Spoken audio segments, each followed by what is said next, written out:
This year, my goal is to juggle one more club, one more ring, and one more ball than I've ever juggled before. And that means 8 clubs, 10 rings, and 12 balls. And that is a lot of things to throw in the air. It's a lot of things to launch in the air, a lot of mass to accelerate. And I want to make these juggling skills, these flashes, as easy as possible, as effortless as possible. Most importantly, I want to reduce the stress that is put onto my body as a juggler as I'm training to do these things that I've never done before. And to formalize this, I've come up with an equation which I call the juggling rocket launcher equation. And it's just an analogy with rocket launches and launching juggling balls at the start of a pattern, or launching the juggling balls that you're going to catch and to get a personal best record. So as you know, you see these videos of the Saturn V going to the moon. You know, this is like one of the most iconic things. It's a rocket launch. It's the Saturn V. The Saturn V is heading to the moon. But it turns out most of the mass of this rocket launch here isn't going to the moon at all. You see, it's taking off. It's going really slow. It's taking a lot of energy, but most of this mass isn't being thrown to the moon right now. Most of it is just not going to get where it wants to go. It's not going to get where you think it should be going, which is to the moon. This is all in slow motion. So let's have a look at the diagram here. So all of this has to take off from the launch pad. You've got to get all of this moving, but actually what you want to do is get that little bit here, this little lunar module to the moon, and then you want to get these 3 guys back to Earth. But to get these 3 guys, 2 of them going to the moon, and then 3 of them going back to Earth, you actually need a lot of rockets. You need the first stage to get it off the launch pad. That's 1 rocket stage. Second stage to get it up towards space. Third stage to propel it towards the moon. The command module here as well. This will get it into lunar orbit and stop it there. Then this one is going to get it down to the ground, onto the lunar surface and land it. Then there's another rocket which gets them back up to join this. And then this rocket accelerates them back towards Earth. And then finally, 7 rocket blasts later, this little capsule drops into the ocean, and these 3 guys are there. And now what the rocket launch equations, or the rocket equations, is, let's head back over here and I can bring up the Wikipedia page. The Tsiolkovsky rocket equation, it says that for every extra little bit of weight that you want to get to the moon, or to get to a destination, or that you want to accelerate to where it needs to go, you actually have to have tons and tons and tons of propellant to start that process moving. Because at the start, very little of what you're doing is actually the thing that you want to throw to the moon. Most of it is like rocket mass. It's like rocket propellant. The mass of the propellant is by far the thing that you're actually carrying off the launch pad. Now, the analogy to this is with juggling, is that when you're actually launching objects out of one hand, you think, well, if I'm throwing 1 ball, it's a certain amount of mass. And then if I'm throwing 2 balls, it's just double the mass. And if I'm throwing 3 balls, it's, triple the mass. And that is true if you're just doing, say, a multiplex, okay? So if I throw 1 ball, say these balls are 100 grams. They're about 100 grams. So let's round it up. If I throw 1 ball, I'm accelerating 100 grams of mass. And if I'm throwing 2 balls and I just chuck them up, I'm accelerating 200 grams of mass. And if I've got 3 balls and I'm throwing them up, I'm just accelerating 300 grams of mass. And multiplexes actually is how most people would think about if you add another ball. It's sort of like, I'm just accelerating 1 more ball's worth of mass upwards. However, it doesn't work that way at all, because for each ball that you're throwing upwards in a normal pattern, say I'm going to do 1 ball in one hand, I'm just throwing it, no problem. But if I've got 2 balls, in one hand, I'm actually accelerating all of that mass, but because I'm not letting go of it, I've actually got to accelerate this mass. I've got to stop the acceleration in the other directions. So if we actually go check out quickly the Newtonian laws, which I've rewritten here to be the laws of juggling prop launching. If a juggling prop is at rest or moving in a straight line at a constant speed, it will remain at rest or keep moving in a straight line at constant speed unless it is acted upon by a juggler. Okay, let me bring that up here so you can see it. Okay, so if it's at rest, you've got to accelerate it. But if it's moving, you've actually got to decelerate it, which is what you're doing by holding on to the second ball in your hand. So you're throwing one of the balls, and this one you're having to decelerate and bring it back down again. So, but bringing it down again, if it's at rest here, you've got to bring it down. And then it's going down, so you've got to stop it in this direction. So you're throwing one ball, that's for free, and then you're accelerating this ball, decelerating it, accelerating it back down, and decelerating it again. And so that's what this first law of motion, Newton's first law of motion, is saying. It says that unless it's acted upon by the juggler, it'll just keep going straight up, which is what a throw is. And if you've got two balls in one hand and you start throwing them and you stop acting upon them once they're up to speed, they'll just keep going. But you have to act on this ball to stop it going up, act on it to get it going down, act on it to stop it going down again, and then you can get to throw it. And then what happens when you've got three balls in one hand? You're actually throwing one ball and you're letting it go. That's for free. That's just getting thrown for free. So we can ignore that now. But then you're having to decelerate two balls, accelerate. Well, you're accelerating three balls up, letting one go. Then you're decelerating three balls, you're accelerating it down, and then you're accelerating them to stop again, and then you're starting that process over. So for each ball that you have in your hand, which isn't being thrown at the start, you're still having to move that mass up and down. It's a bit like a rocket launch. Okay, so say I'm going to be talking about 12 balls, here. So I've got 12 balls in my hand, and this last ball that I'm going to throw is like that capsule that we want to get back to Earth again. Okay, so look at how much everything is going on here. But the first stage, we can just let go of the first stage. We just get that off the launch pad. So that one's off the launch pad, and we just let go of the first stage. It's like, woo, thank you very much, first stage. And then you also, to launch that first stage of the launch pad, you're having to carry stage 2, stage 3, the command module, the landing module, and the other module, the ascent module. You're having to carry all of those just to throw that first ball. We get rid of first stage, and then we've accelerated them. Now all of these have got to decelerate. We've got to accelerate them back down again. We've got to accelerate them, decelerate them, and now we've got to accelerate them all again to get rid of stage 2, which is the second stage of the rocket. And then we got to decelerate all of these, accelerate them down, decelerate them this way, and then we've got to accelerate all of them up. We get rid of the stage 3. This one down here, get rid of the command module, up, down here, get rid of the what are we up to now? The descent module, the lander, and then we decelerate this one, back up, and then we're like, yay, we're heading back towards Earth again. All of this one, we actually moved up and down 5 times before we threw it. And each time that we move it up, we're not just moving it up, we have to decelerate it, we've got to put force back onto it, we've got to bring it down here, and we've got to stop it again, and we've got to do. So that's what we have here.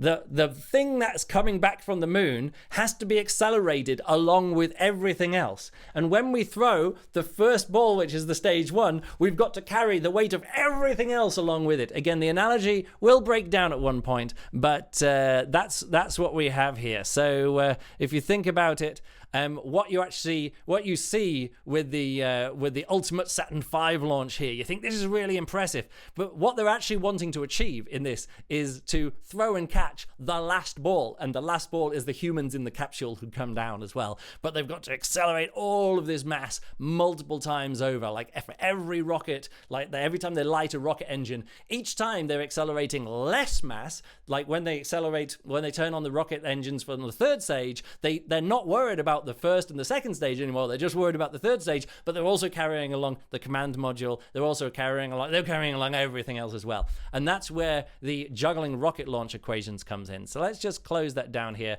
Let's go back to this thing. So what you actually have here is the mass goes up like exponentially, or there's some kind of, the necessary wet mass grows exponentially with the desired delta V. We don't need to get into it. It's just saying that because each thing you're having to carry it and the fuel for it along with it.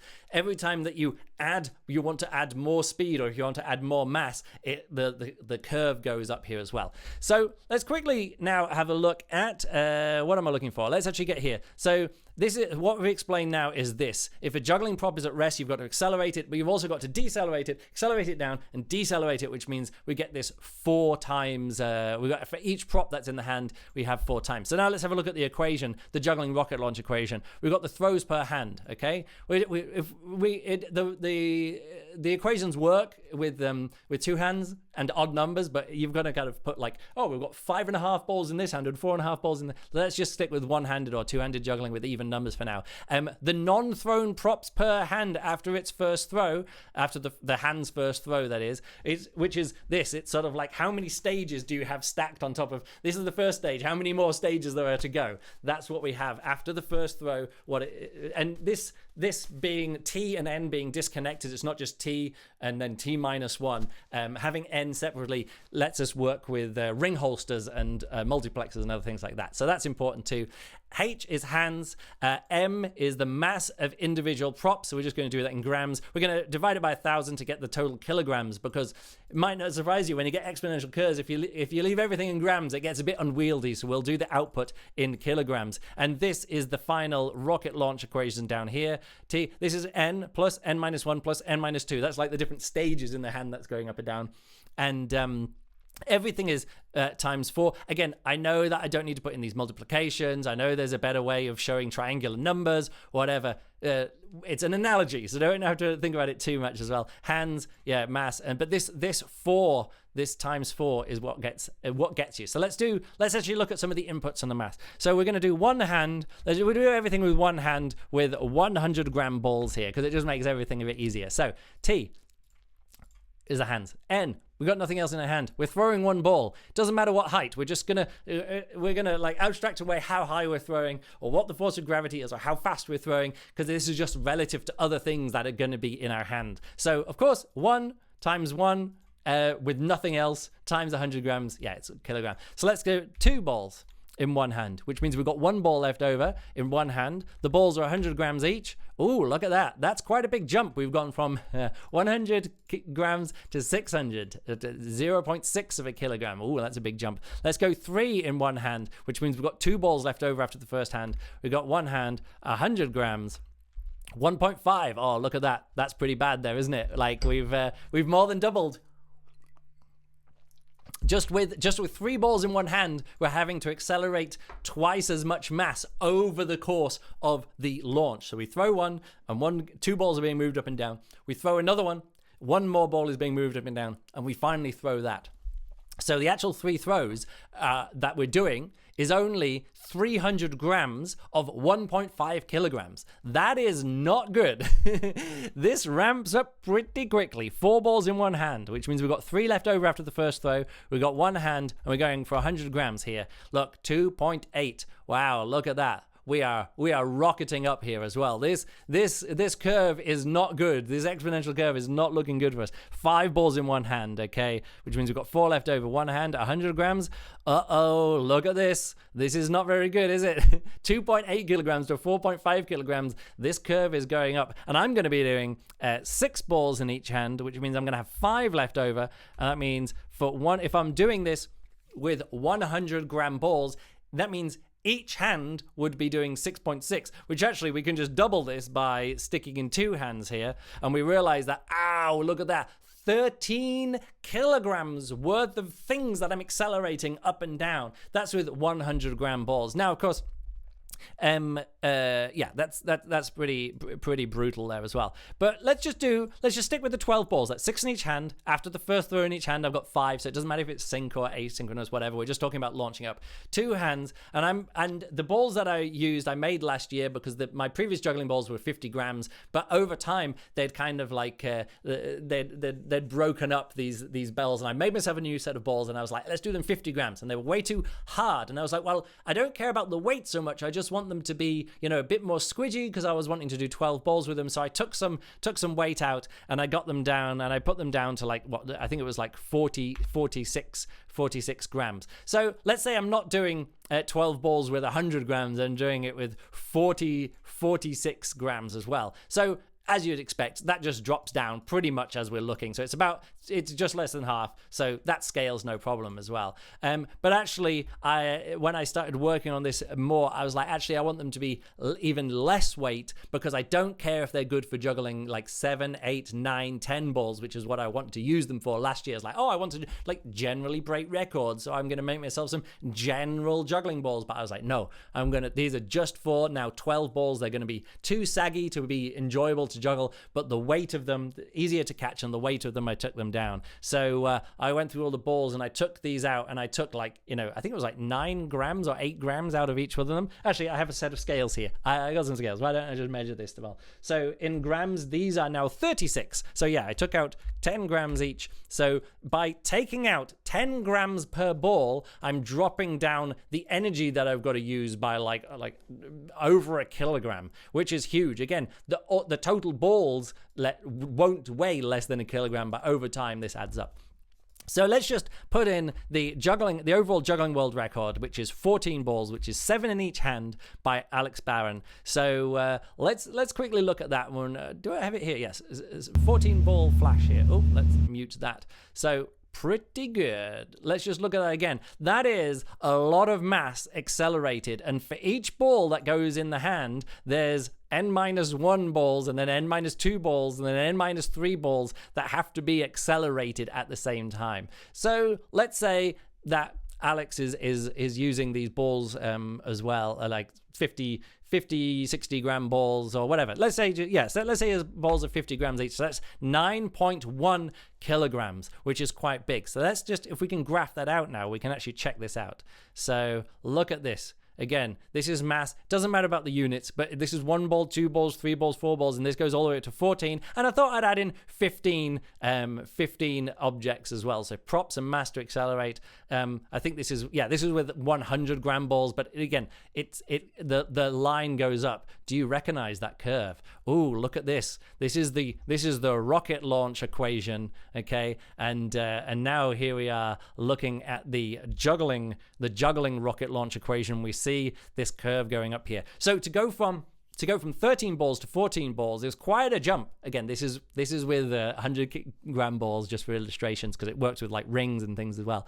But yeah, that goes from we can actually see 13 balls is 15 and 14 balls is 18. So that's like quite a jump. That's quite a jump there as well. So the step up from going from an 11 ball flash to a 13 ball flash is about the same step up as going from like 5 balls to 10 balls. I don't know.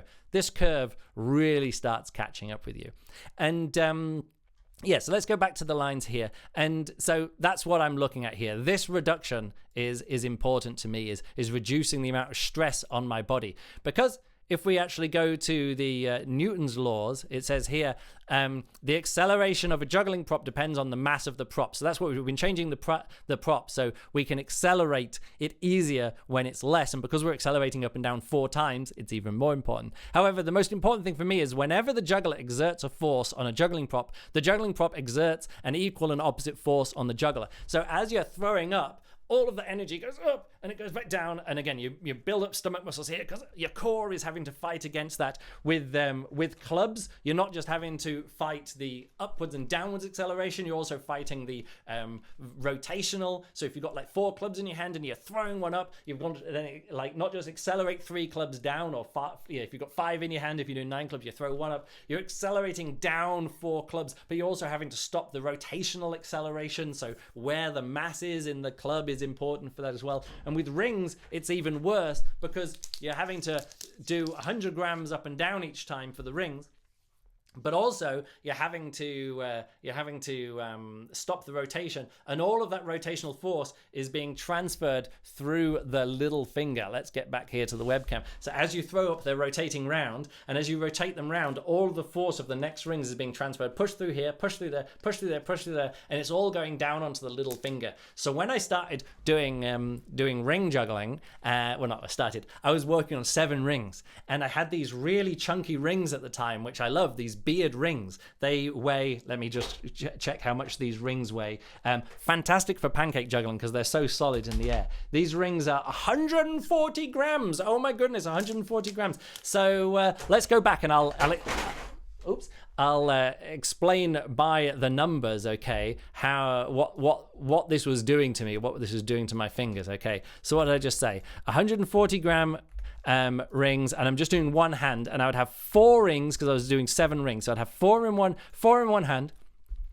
I'd have try and launch that one. I have 3 left over, 140. That means 3.92 kilograms over time was being transferred into my little finger, and my little finger was having to like hold onto this one with like over and over time, and all of that was coming back through, and I really didn't like the rotational. So I was like, hey, let's just put 1 ring in my mouth. I don't need to hold on to that until the last one. And when you're juggling 140 grams, this is actually a big thing. So I'm still going to do 4 throws out of 1 hand, and the rings are still 140. But check this. This number will now reduce, because what I'm going to do, I'm going to have one ring in my mouth here, and I'm going to have here and here.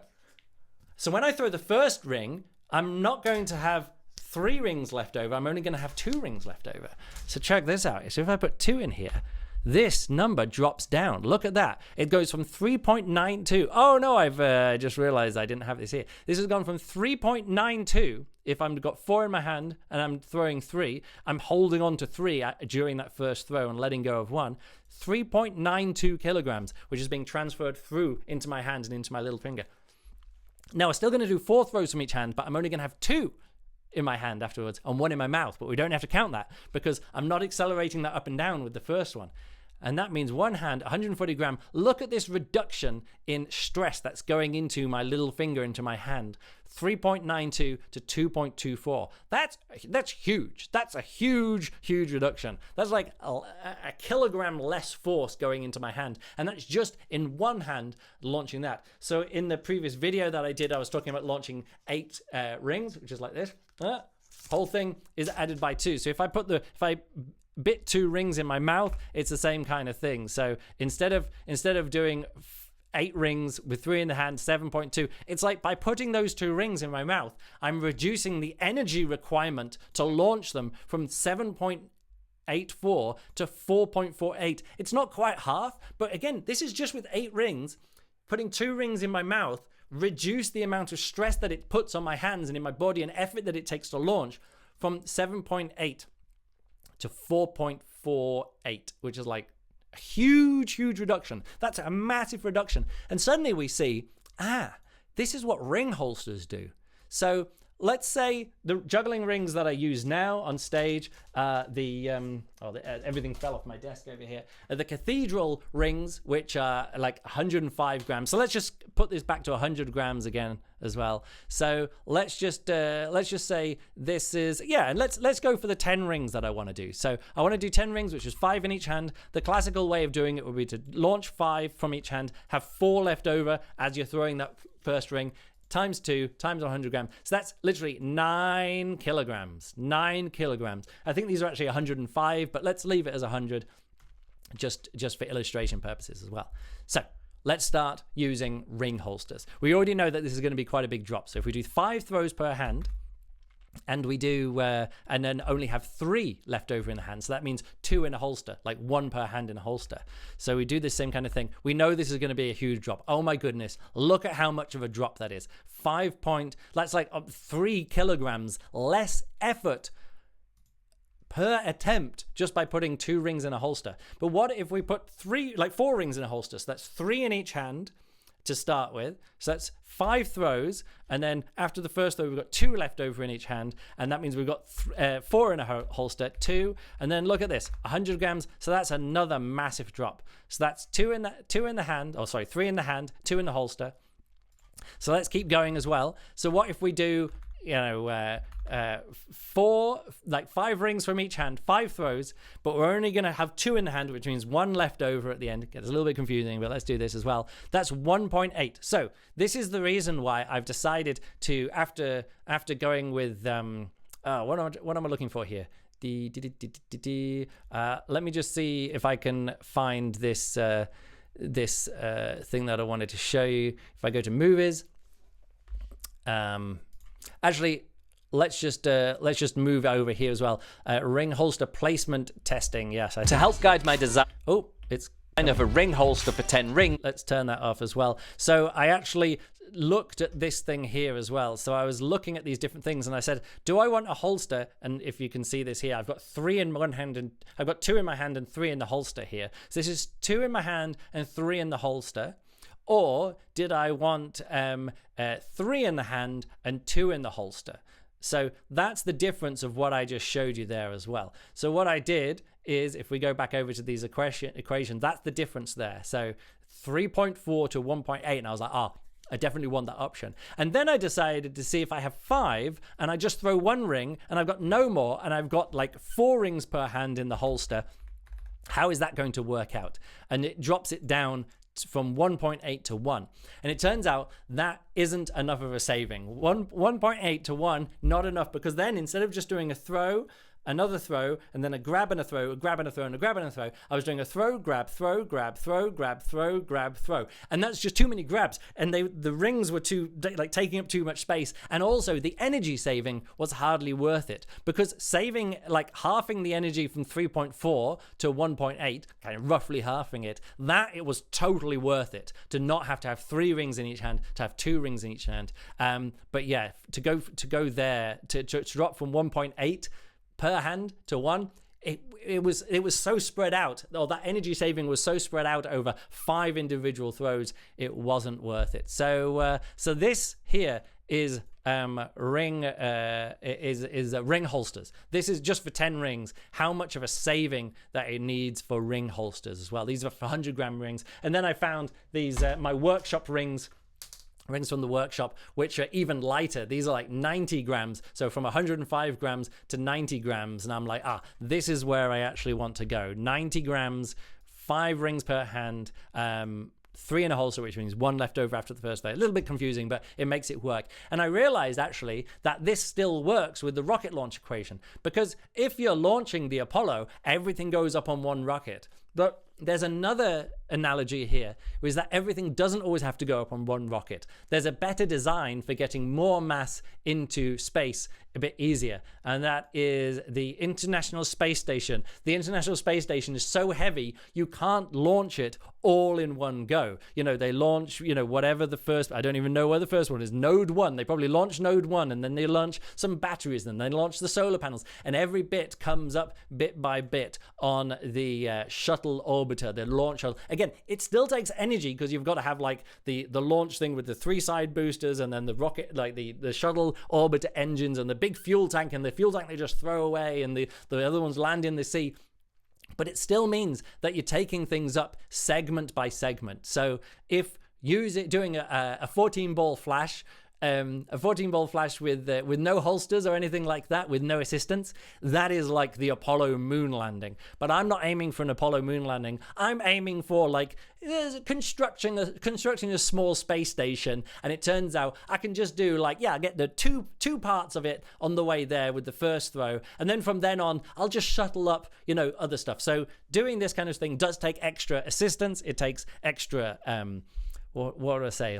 Infrastructure. There's more infrastructure. You've got to have have something which is holding onto the thing as it's going up and down, and that's what the ring holster is for, which you can see over here.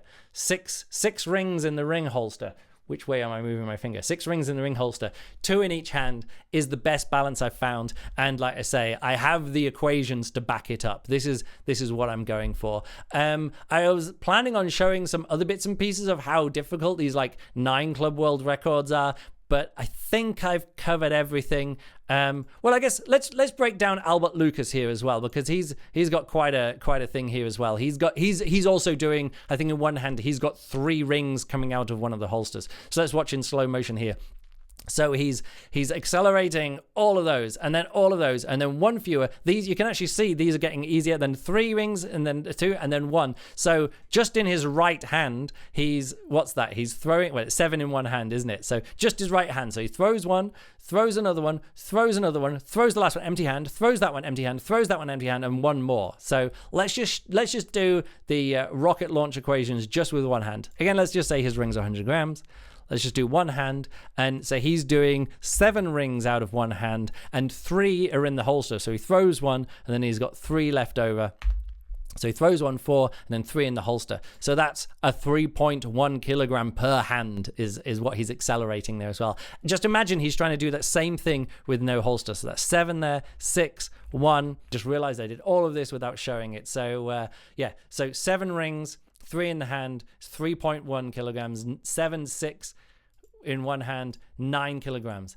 6 kilograms less effort. So he's going from 3.1 kilograms just with his right hand to 9 kilograms. And so using a ring holster isn't just I can't hold that many rings in my hand. That's not what I'm using a ring holster for. Because probably just learn how to hold 5 rings in each hand and just do them with no holster, or not just put like a ring in my mouth, or not put them between my legs. So it's not about how many you can hold in your hand. It's about how many rings are you accelerating and decelerating, up and down per time it's not thrown. So yeah, I hope you enjoyed this deep dive workshop into the rocket launch equations, or the juggling rocket launch equations, and how this graph goes up, and I want to be keeping myself further down this exponential graph rather than going further up it. So that's it for this video. I hope you enjoyed the deep dive. I'll catch you in the next deep dive video,